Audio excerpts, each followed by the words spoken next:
Assalamualaikum warahmatullahi wabarakatuh. Saya Nurul Ihwana, NPM 24140261 dari Prodi PGSD 2E. Sebelum saya memberikan kesimpulan materi penyusunan perangkat pembelajaran, saya meminta maaf karena keterbelajaran saya sudah salah mengirim link literasi dan numerasi ke penyusunan perangkat pembelajaran. Selanjutnya, saya akan memberikan kesimpulan penyusunan perangkat pembelajaran yang diampu oleh Ibu Monica Teresia, MPD. Nah, di dalam penyusunan perangkat pembelajaran ini ada sejarah perkembangan kurikulum di sekolah dasar sejak zaman kolonial.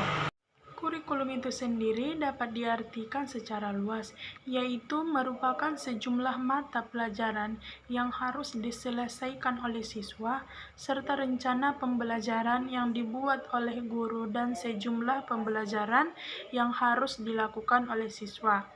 Nah, sejarah perkembangan kurikulum di Indonesia mengalami dua periode. Yang pertama itu periode sebelum kemerdekaan, yaitu pada masa penjajahan bangsa Eropa, baik Portugis maupun Belanda, dan dilanjutkan pada masa penjajahan Jepang. Awalnya mereka datang ke Indonesia hanya untuk mencari rempah-rempah dan berdagang, tetapi pada akhirnya mereka mendirikan lembaga-lembaga pendidikan untuk golongan mereka maupun pribumi. Nah, dengan adanya lembaga pendidikan ini, mereka itu perlu untuk golongan mereka maupun pribumi. Nah, dengan adanya lembaga pendidikan ini, pihak company merasakan perlunya pegawai rendahan yang dapat membaca dan menulis, yang nantinya akan dipekerjakan pada pemerintahan dan gereja-gereja. Kedua, periode sesudah kemerdekaan.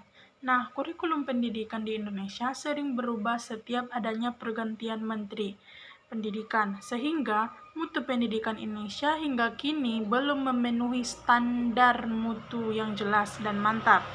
Nah, dalam perjalanan sejarah sejak tahun 1945, kurikulum pendidikan nasional telah mengalami perubahan-perubahan pada beberapa tahun yang lalu, yaitu pada tahun 1947, 1952, 1964, 1968, 1975, 1984, 1994, 2004, 2006, 2013, dan 2022.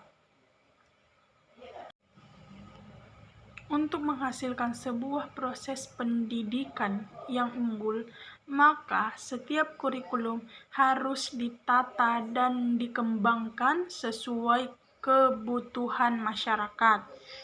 Nah, sehingga kurikulum dituntut selalu dinamis mengikuti perkembangan masyarakat dan ilmu pengetahuan mengalami perubahan, perbaikan, bahkan pembahasan terus-menerus. Sekian materi yang dapat saya simpulkan. Kurang dan janggalnya ataupun ada kata-kata saya yang salah, saya memohon maaf. Dan kepada Allah saya memohon ampun. Assalamualaikum warahmatullahi wabarakatuh.